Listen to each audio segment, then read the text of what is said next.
नमस्कार, जय श्री राम। प्रिय भक्तों, इस समय नवरात्रि का पर्व चल रहा है। माँ भगवती दुर्गा हर जगह विराजमान है और भक्त दुर्गा के पूजन में एकदम रम गए हैं। लेकिन एक बात मैं आपको बताना चाहता हूँ कि हवन करते समय दुर्गा सप्तशती पाठ में या चंडी पाठ में कवच, अर्गला, कीलक और कुंजिका स्त्रोत का हवन नहीं करना चाहिए। प्रमाण है कि यो मूर्खा कौचम हुत्वा प्रतिवाचम नरेश्वरः स्वदेव पत्नम तस्य नरकम च प्रपद्यते। कवच में पाहि, अवतु, रक्ष रक्ष, रक्षतु, पातु आदि शब्द का प्रयोग बार बार हुआ है। सप्तशती के चौथे अध्याय, दुर्गा सप्तशती के चौथे अध्याय के 4 मंत्र से इसी कारण से हवन नहीं होता है। सिद्ध कुंजिका स्त्रोत का हवन न करने की आज्ञा स्वयं महादेव ने दी है। इसका प्रथम कारण है कि कुंजिका देवी सिद्धियों की एकमात्र कुंजी हैं और कुंजी का रक्षण किया जाता है। हम आहुति नहीं दी जाती है, आहूत नहीं किया जा सकता। यदि कुंजी का ही लोप हो जाए तो सिद्धि के द्वार का खुलना असंभव हो जाएगा।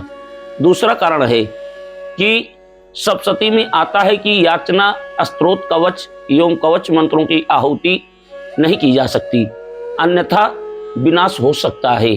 भगवान शिव भैरव रूप में स्थिर होकर के कहते हैं कि कवच, अर्गला, कीलक तथा कुंजिका का होम स्वप्न में भी ना करें। स्वप्न मात्र में भी हवन करने से सर्वत्र विनाश हो जाता है, यानी विनाश की संभावनाएं प्रकट हो जाती हैं। अर्गला के होम कर्म से सिद्धियों का नाश होता है तथा जातक की समस्त विद्याएं विस्मृत हो जाती हैं। अर्गला अनर्गल सिद्ध हो जाता है। कीलक के होम कर्म से समस्त मंत्र सदा सर्वदा के लिए कीलित हो जाते हैं। धन धान्य इतम भद्रे पुत्र प्राण विनश्यते रोग शोकोर्वृते कृत्वा कवचम होम कर्मणः। कवच के होम से जातक के धन धान्य, पुत्र तथा प्राण का विनाश निश्चित है और जातक रोग और शोक से घिर जाता है। स्वप्न में भी हवन नहीं करना चाहिए। इसलिए स्वप्ने चा उज्जते देवी कुंजिकायाम चा कुंजिकाम खड़मासे चा भवने मृत्यु सत्यम सत्यम न संशयः। तो इस प्रकार से कभी स्वप्न में भी हवन नहीं करना चाहिए। कुंजिका के हवन मात्र के प्रभाव से होत यानी जातक की 6 महीने में ही मृत्यु हो जाती है तथा जातक के कुटुंब का विनाश हो जाता है। यह सत्य है, परम सत्य है, इसमें कोई संशय नहीं है। तो इसी के दोष से मृत्यु देवता अत्यंत प्रसन्न होकर के जातक की सकुटुंब भ्रमण करते हैं। कुंजिका होम मात्र के प्रभाव से ही रावण का संपूर्ण विनाश हो गया था। तो इस तरह से कुंजिका में बीज मातृकाएं उपस्थित हैं। प्राण की देवी प्राण को बोध प्रदान करती हैं। यह प्राण ज्ञान प्रदान करने वाली महामाया कुंजिका प्राण को प्रभावित करने वाली है। तो प्रिय भक्तों, कभी भी कवच, अर्गला, कीलक और कुंजिका स्त्रोत से हवन नहीं करना चाहिए।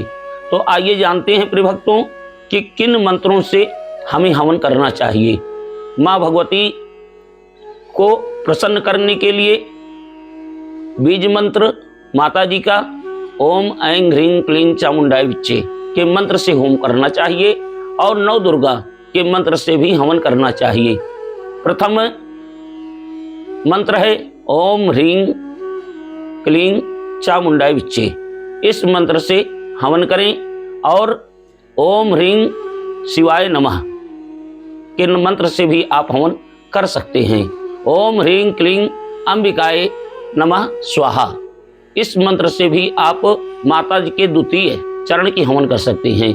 तृतीय चंद्र घंटा ओम ऐं श्रीं शक्तये नमः, इस मंत्र से भी हवन कर सकते हैं। व ओम ऐं श्रीं चंद्र घंटाए नमः से हवन कर सकते हैं।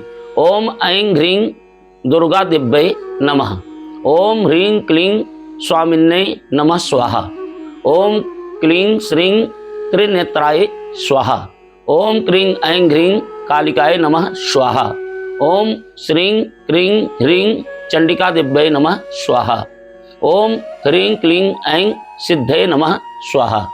तो आप लोग इस मंत्र से हवन करें या बीज मंत्र से ही हवन कर सकते हैं।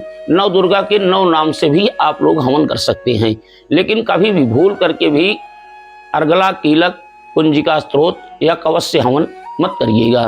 तो प्रिय भक्तों, इस वीडियो को आप लोग अधिक से अधिक शेयर करें, जिससे सभी को पता लग सके कि हमें हवन में किस मंत्र का प्रयोग करना है और किस चीज से हवन करना है, किस चीज से नहीं करना है। नमस्कार, जय श्री राम।